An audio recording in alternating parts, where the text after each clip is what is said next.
Welcome to Made It with Connor Tomkies. Hey everyone, I'm here with Vadim. Vadim is a post-exit founder. He sold his business, I want to say... Like back in 2014. 2014. Yeah, so it's been a while. It's been a while. So I've been doing a bunch of other stuff since then. Yeah. So it's been 10 years. Tell us a little bit about some of the stuff that you've been up to since you sold your company.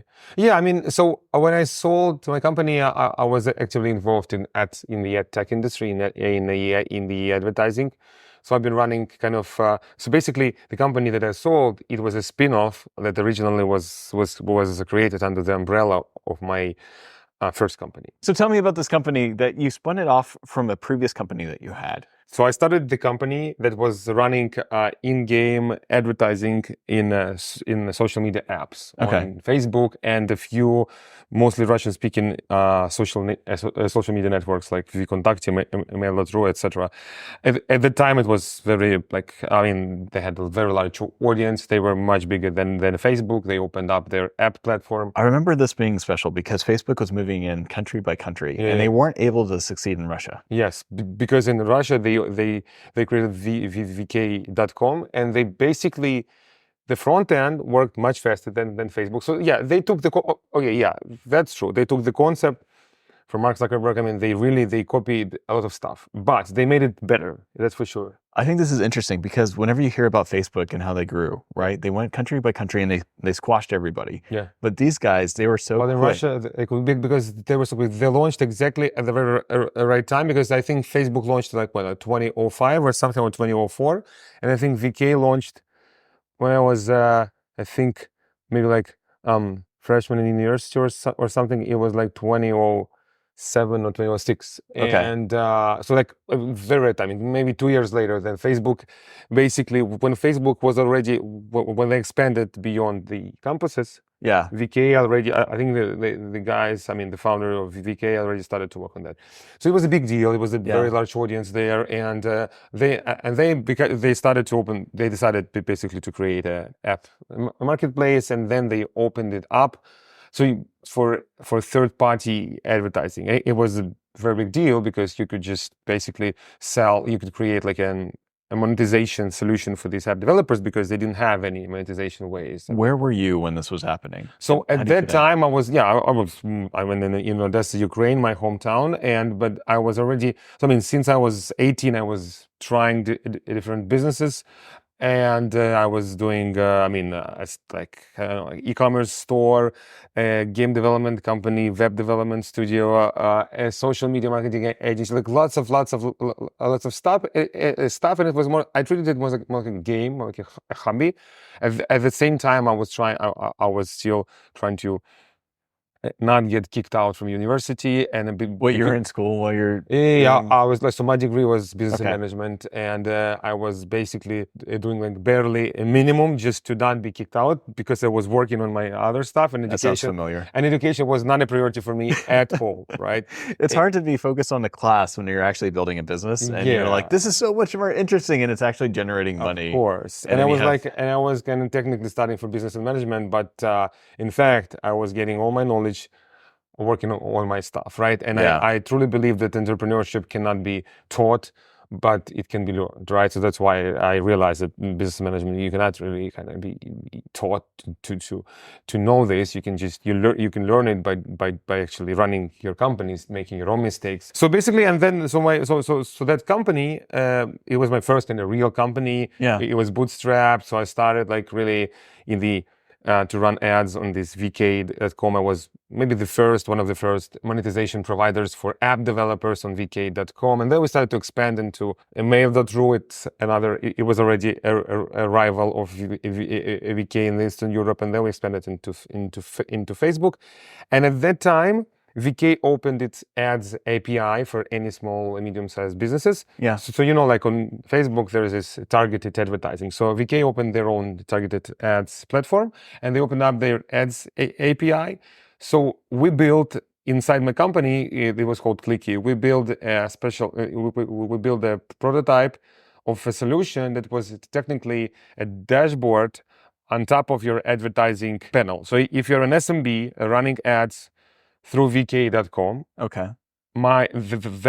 That product that we built, it helps you make it more, to run campaigns more effectively, to have more reporting, to add conversion tracking, like all kinds of stuff, right? You were creating that feedback loop. Yeah, so that was not available at the time. So basically, we made advertising account on VK much more powerful and robust on top of using ads API. How are you able to move so quickly? Is it because you had this development agency? I mean, yeah, that you were able to put developers on it quickly? I had a friendly team of developers who were still, they were not on the payroll, but I've been giving them some projects all the time, like my experiments, and they were always available for me, and that's why I was able to move fast. Yeah. So and basically, yeah. So I created that prototype inside my company Clicky because that was something different. It was not anything related to serving ads on the apps. It was basically a SaaS tool.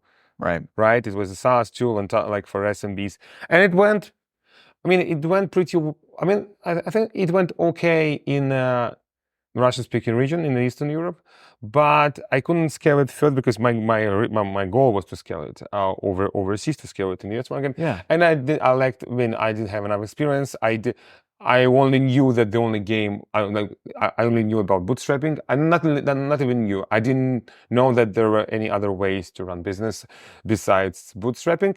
And I think I didn't move as fast, not even as fast. But what is interesting that I had a few competitors and they all died because that market initially, I mean, eventually that market actually ceased to exist. I mean, it's like any companies that helped advertisers to run ads on top of vk.com, etc., they ceased to exist because that market in Russian-speaking region is very corrupt in terms of if you want to, because we also wanted to help the agencies to run ads effectively, but agencies only cared about what was called super commission, that if you give them a kickback on their budget, and they said, guys, really, come on, we don't care about your software. If you're gonna give us a kickback, we're gonna run ads. Do we say kickback or do we say like affiliate model? Well, there it was mostly a kickback because it was mostly in a gray zone, because the kickback was usually money paid not to the business but to the manager or decision maker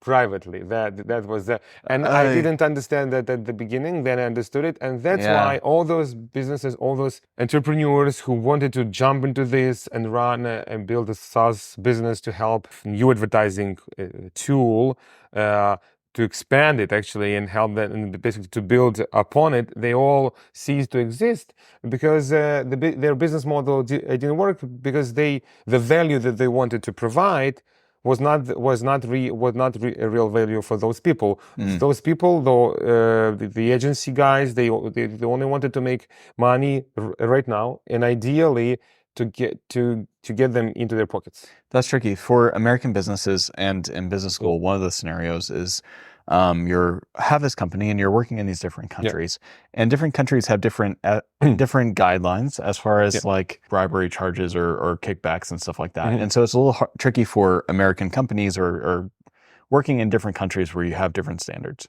And how do you compete in those countries? Right? And so that's kind of an interesting kind of like international business theme, right? Is that what you can do in one country is not standard practice in another country. Whenever I hear about your business, there's some things that are really interesting. There's like in-app ads are 100 millions of plus businesses. There's a lot of businesses that exploded overnight. Of course. So that's a pro, right?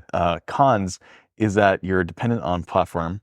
Of course. Right? And like the platform has a weird relationship with you where they want you and they don't want you, right? Yeah, you depend on a single platform. And also when you build your ad serving engine or something like that, technically your IP doesn't matter. Everyone can copy this very quickly because technically what you develop is not very complex. So the threshold to enter your market is very symbolic, right? One of the advantages that you had is that you had your development team and you were able to move very quickly. Yeah. But one of your barriers is that, if I'm understanding it correctly, is that whenever you're looking at moving to the United States, it requires more capital, connections, and it's a little bit of it's a jump. Yeah. So I had my development team. I was very hungry in terms of I didn't accept and no as an answer, and I was very persistent and was very agile, very quick. But I lacked experience in terms of building a really global business.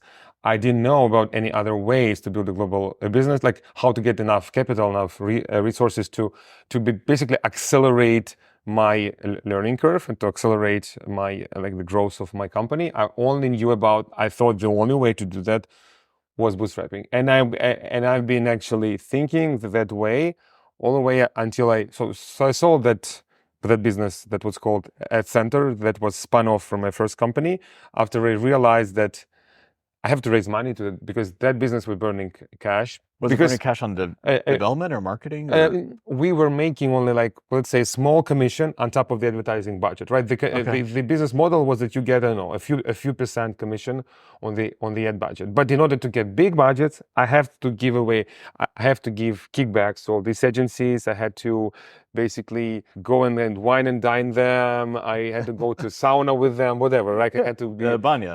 to Banya. I have to give them expensive presents, and that was my game.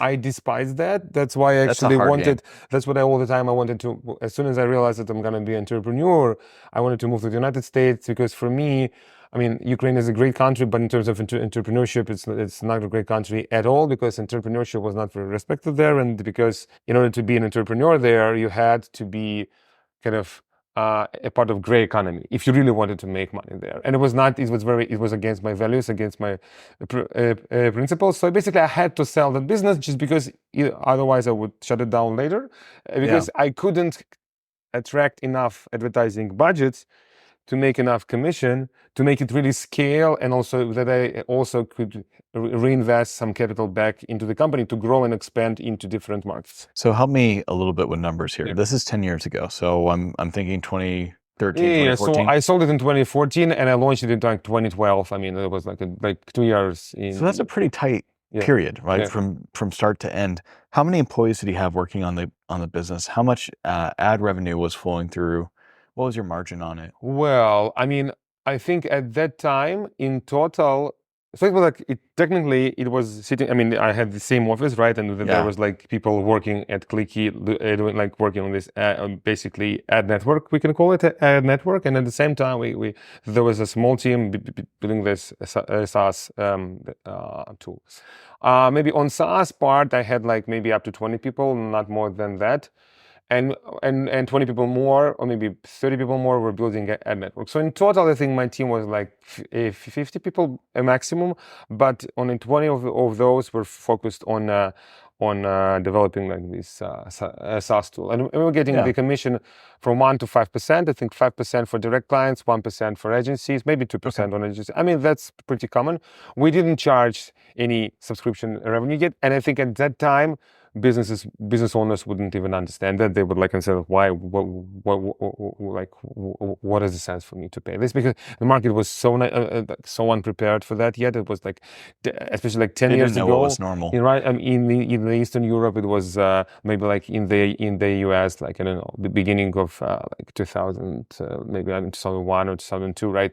First years of SaaS economy. So it was the first years of SaaS economy in the Eastern Europe, right? So that's why I couldn't even charge them a subscription fee. I mean, I don't remember the budget actually, but I remember, because it was a long time ago, but what I remember is that a few times we were near break even, right? Yeah. A few times. But then one of the advertisers or an agency would because the switching cost was so low. That was one of the problems of ad tech business, that switching cost was so low, because they could just switch there to another third-party provider very quickly, promptly, right? And at that time, so our revenue was fluctuating a lot. The churn was sometimes high, and so we were not able to build projections for a long term. And eventually I just decided to get in touch with a few people I thought would understand it and would need it. I knew those people already, and one of them was actually my friend. I mean, he was running a company in the US, but he was originally from Ukraine. The company is called Adtelligent, and it was called Tverta Media, now it's called Adtelligent, and they were doing ad network.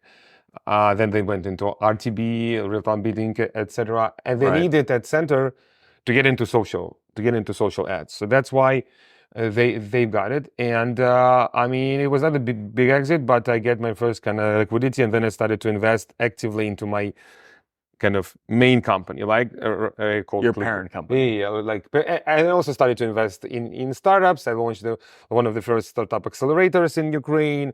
Like, I started to do different things. And what was the sale price for the company? I mean, it was like 7 figures, like, but it was not big. Yeah, okay. But it's enough that you're able to do this incubator and feed the parent company, and also just having liquidity is a pretty big deal. Yeah, so I was like 20, 25 for me. That's pretty good for like at 25. That's awesome. Yeah. And so was it the biggest incubator in Ukraine I at mean, the time? it was the first one, maybe not. I mean, we incubated 12 companies, invest our own money with my two friends. And at that time, 2 others launched. One of them was backed by one of the richest oligarchs in Ukraine, Pinchuk. But I think they incubated pretty much the same, maybe the same number of companies, maybe slightly bigger, but not like 100 companies, right? And another one was backed by another oligarch. So like it was like 2 oligarch-backed incubators. and you. Yeah. And I Did you shake their hands and you're like, hello, Pierre? I mean, yeah, they had their intermediaries. They had they had your people teams talk to running their that. people. Yeah, of course, yeah. So and I mean, and that model just didn't work for anyone on that market, because since then we don't have any real accelerators in Ukraine, because at that time founders were ready to just like, they were not ambitious enough. They didn't want to move, because these can only work if they move to the more developed market later, if they move to the US, etc. But they wanted to build they were not very ambitious. They wanted to basically build lifestyle businesses, but they pretended that they wanted to build startups in order to get some cash. And it just, I mean, and also probably we did some mistakes, because my first mistakes in investing were that I picked great ideas, but I underestimated whether the teams were ready to grind and endure for 5-10 years. A lot of times whenever I see great ideas, I'm like, this is fantastic, but it might be something new, right? And like, if it's something new, then you have to educate the market on what that new thing is. Yeah. And it's not proven. Like, if I know what your playbook is for building an ad market, I know it's possible. I know what the margins are. I know there's some knowns, right? And so you're risking not just on their ability to work, but also the idea. Yeah. And whether there's room for the idea. Yeah. And I mean, so ideas that we invested in are still great. What were the ideas? If you don't, I mean, one of the ideas was, some of them were opportunistic, that there was a device that you wear when you sleep, and it produces some electromagnetic waves that help you to that increase your chance to have a real dream. I mean, interactive dream. I've heard about like active dreaming, conscious dreaming. Okay. And it was called luciding, like lucid, whatever. Like. Did it work?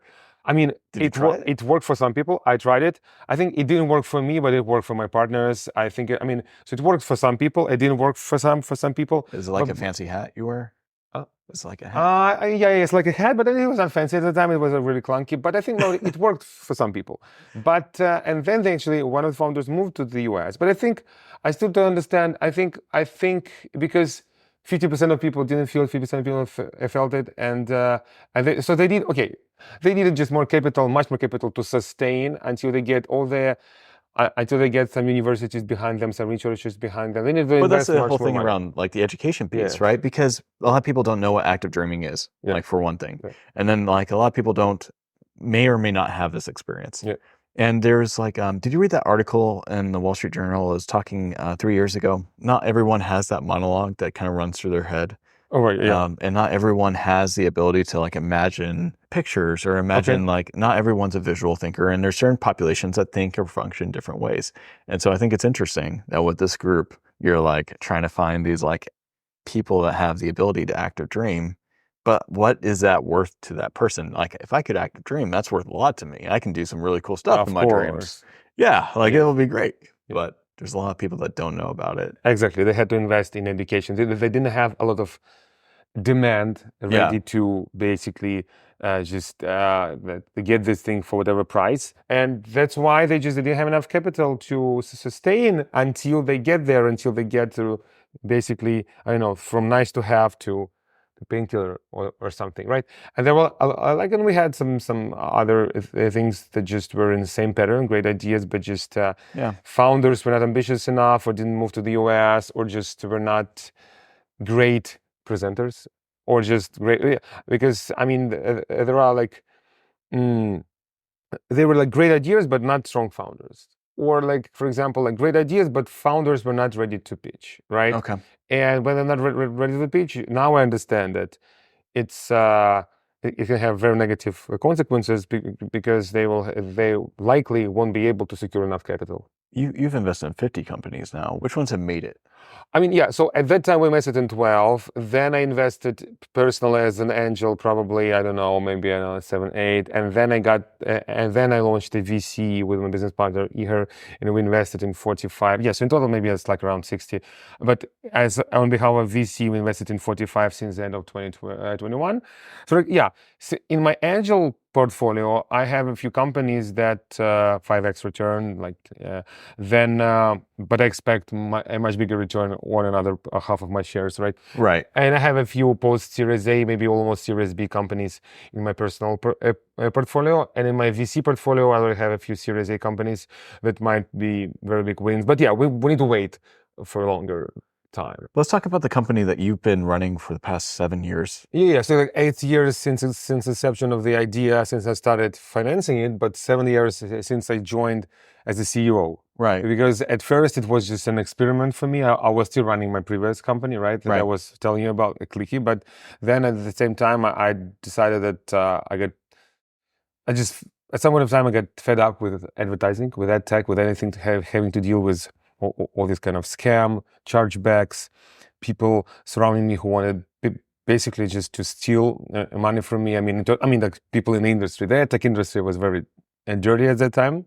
It was like 2016, 2015, especially if we're talking about mobile installs, people promoting apps, right? There's a lot of fraud there, a lot of scam, and a lot of artificial installs. Probably you've seen these images with the iPhone farms in China where you have thousands of iPhones. Oh my gosh. So you're dealing with like SMM panels, right? Is that the right term? No. It's like some people invested in thousands of iPhones. Right, and they're all lined up. They're doing what all the time running How do you apps, counter installing apps. How do you counter Well, I mean, it's always it's basically like it's never-ending game. Like you catch up? You catch up, and then they go ahead, and then you catch up. And they were trying, and they basically, of course, these companies were trying to send me some traffic, some installs, pretending that they are real. Right. And then my advertisers refused to pay for some installs because they blamed us, and we were constantly in between. That makes sense. This fire, like. So Vadim, you're like in the middle of this, and so you have like these apps that are trying to get promotion. You're facilitating the ad buy, and you have these places in Pakistan and India that have thousands of phones that are one installs, and so there's companies that these people are going to say, I want to buy 1,000 installs or 100,000. In certain geographies, certain targeting criteria, etc. And we had thousands of publishers who were legit. They were app developers, some websites, etc. But some of them were not legit, and they were pretending that they are legit. And it's an American story because obviously that space attracted a lot of scammers because they could make a lot of money overnight, right? And that's why we always had to fight with them, but still they would catch up, etc. And that's why at some point of time I realized, well, the company was doing really well, but I was like, well, I stopped to be really excited every day because I'm like, the money is not the answer, because I started to feel that, well, I actually wanted to work on some great things and some, I don't know, like innovative things, and like bringing value and not trying to just basically catch bad actors and deal with all these litigations, fraud, etc. I'm like, no, I want to do something else. I could see myself. Yeah, I could see that itch. So what was the next thing that we were able to capture that excitement and yes, and then it was like 2016. It was the beginning of the rise of augmented reality computer vision hype. That was the first wave at that time. At that time, Snap acquired Luxury, actually, a company founded by my friend with the main office in Odessa.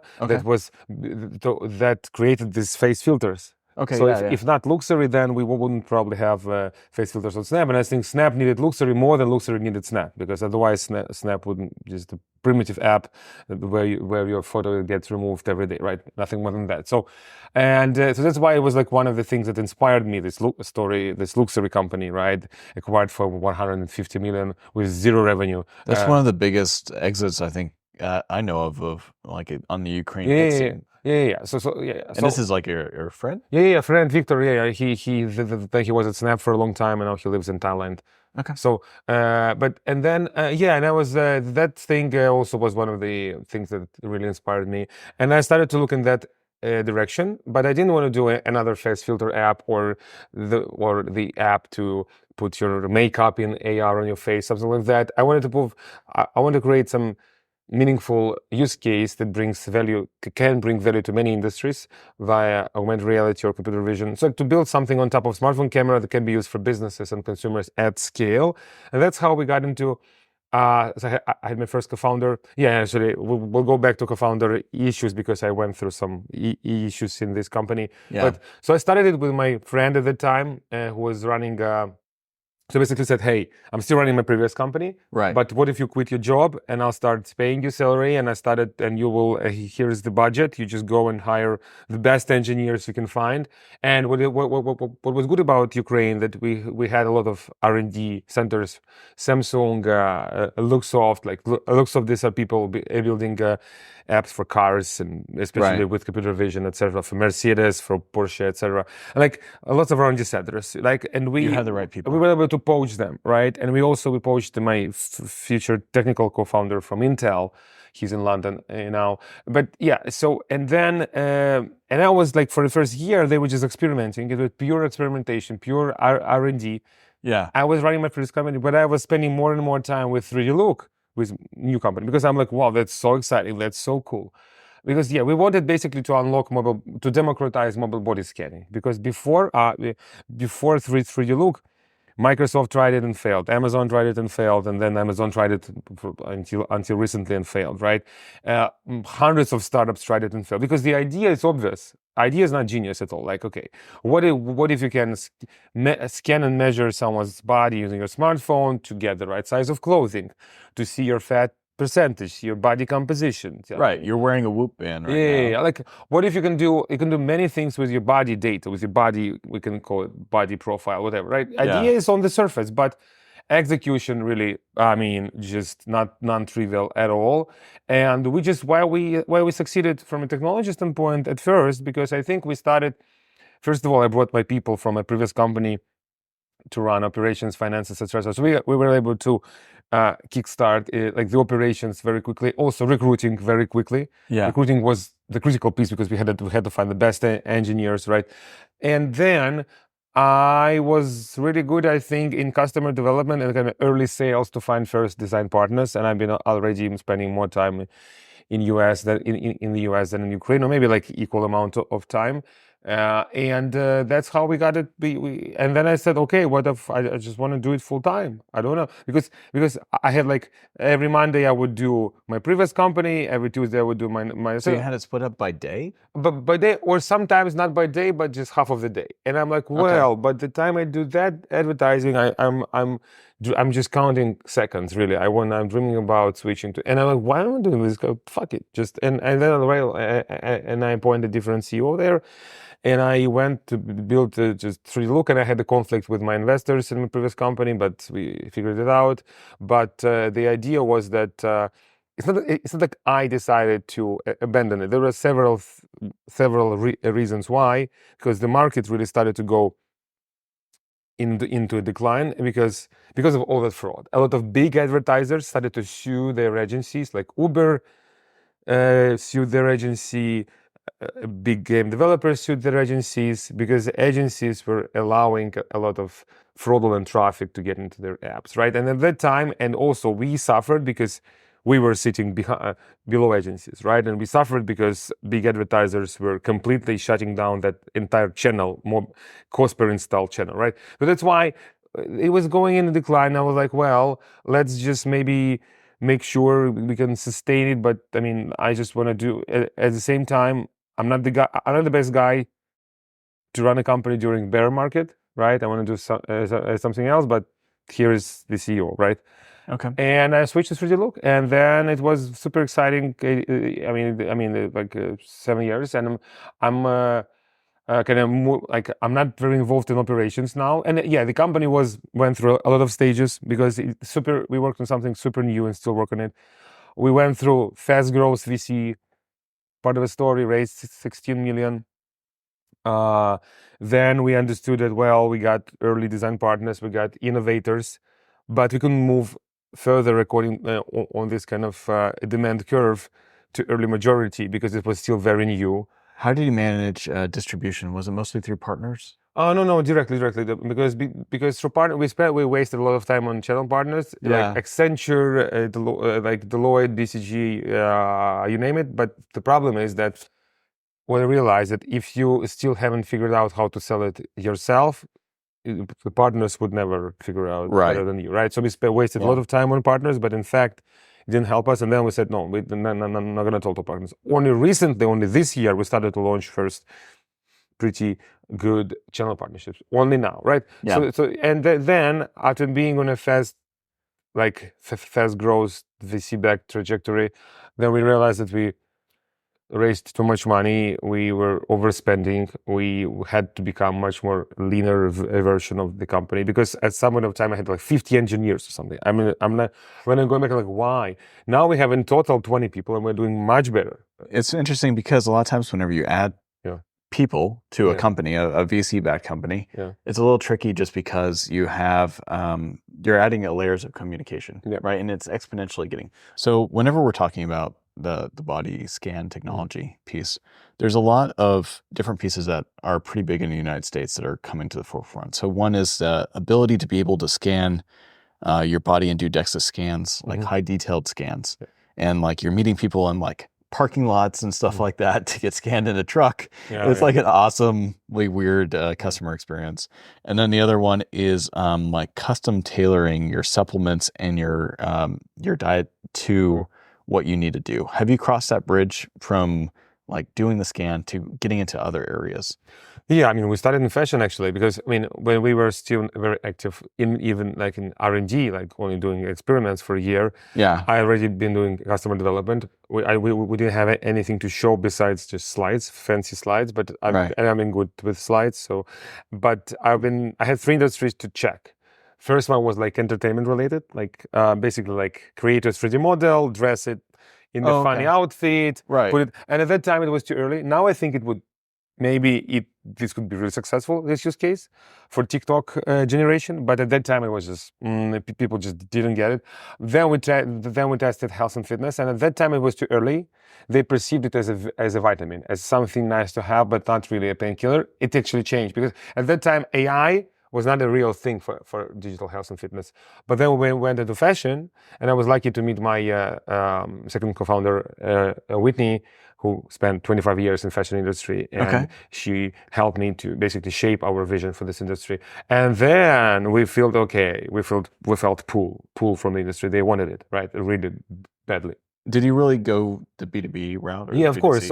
I've been building on the B2B company. So it was a B2B2C company. We were charging businesses, but we were creating value also for consumers. And you still have your stake in this company. It's still growing. Of You're course. just less involved in the day-to-day. I'm less involved because I still, I mean, it's 8 years since the beginning of the company. And I'm like, well, I want to devote the major part of my energy to something different. My board is fine.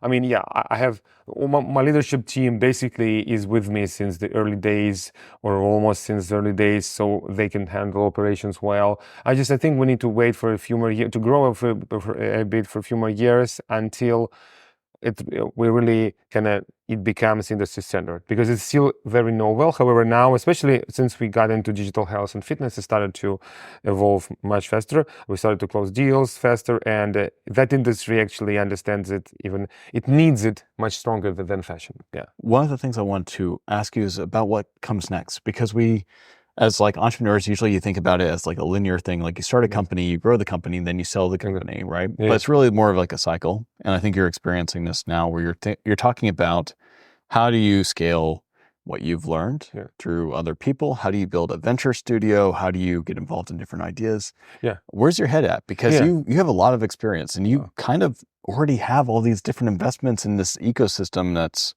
pretty ripe for you to do a bunch of different stuff. Yeah, I tried different things, and now you know what? That's a very good question because before, until this point, when I was starting something new, I always had some timeline in mind, exactly like you said. Okay, in 8 years I'm gonna exit it. In 5 years I'm gonna exit it. Yeah. So I was building for an exit, and now is the first time in my life, and I'm like, well, I don't want to be in a rush. Maybe I'm going to build something for the rest of my life. Like, why do I need to rush? Right? Why do I need to rush? And it's kind of nice that you build a team for a longer period of time. Yeah, but I have a lot of specific knowledge that I obtained in the last 15 years of building and investing, etc. And I have some very core team from my previous businesses to help me with that. So I think I have all the ingredients in place to build a holding company, basically, that is going to instead of going 0 to 1 again, basically have a shortcut to buy undervalued companies, especially VC-backed that are not on VC growth trajectory anymore, and turn them into profitable businesses, while making their shareholders at least somewhat happy, maybe not very happy, but at least okay. Yeah. So that's the goal. I think you have a lot of the, like to your point, you have a lot of the Lego building blocks that you kind of need to be able to do this. And your superpower of having sold a business and then having the team of developers that you know and can trust is a big part of the lift. With operator equity, there's a couple things that I think were kind of important. And one is understanding exactly what type of deals you want to be working with. Yep. Not working with deals that are too small, because if they're too small, it takes a lot more lift. And then like running away as far as possible from the CEO role. Like, it's CEO is normally like this title that's very nice whenever you're starting a company. Yeah. And for me, if I'm running multiple different companies, it's hard to have that title and do what you need to do. Of course, totally agree with you.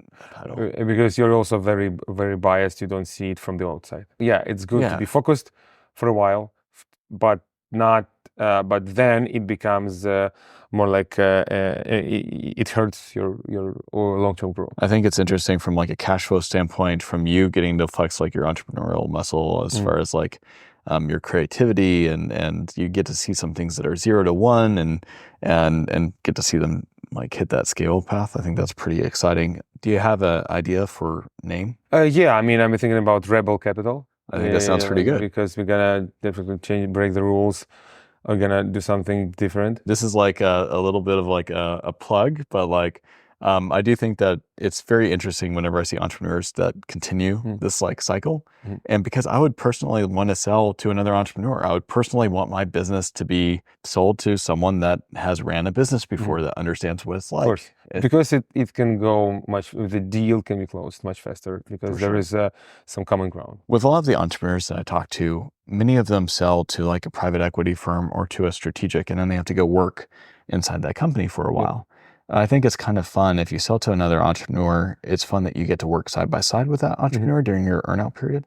So there's a little bit of something there. If people are rebels and they want to find you, where do they go? LinkedIn and Twitter, obviously. That's it. I'm very open. I'm trying to answer to anyone, at least anyone who writes me direct message. At least I'm trying. I'm doing my best. Vadim, I love talking to you. You're doing some fantastic stuff, and I think we can probably compare some notes probably in the next upcoming months as you build this out. So thanks for being on the pod.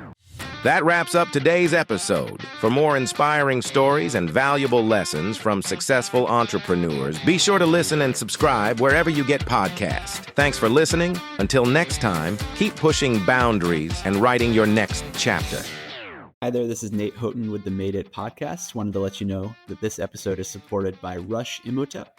Rush is a financial advisor with Northwestern Mutual. He's one of our preferred advisors that we like to connect people with, specializes in working with individuals with non-traditional career paths like entrepreneurs. If you want to learn more or connect with Rush, you should go to wealthwithrush.com. The link is in the episode bio below. Check it out. Let us know what you think. Hey, podcast listeners, if you guys are interested in cold email outbound outreach that actually works, or thought leadership and how to build a community around some of the things that you're working on, I highly recommend incendiumstrategies.com. They're not just sponsoring this podcast, but they're also helping us with a lot of the communities that we run on the back end. So if that's something that resonates with you guys and you're interested in learning more, check out incendiumstrategies.com. Thank you guys, and back to the pod.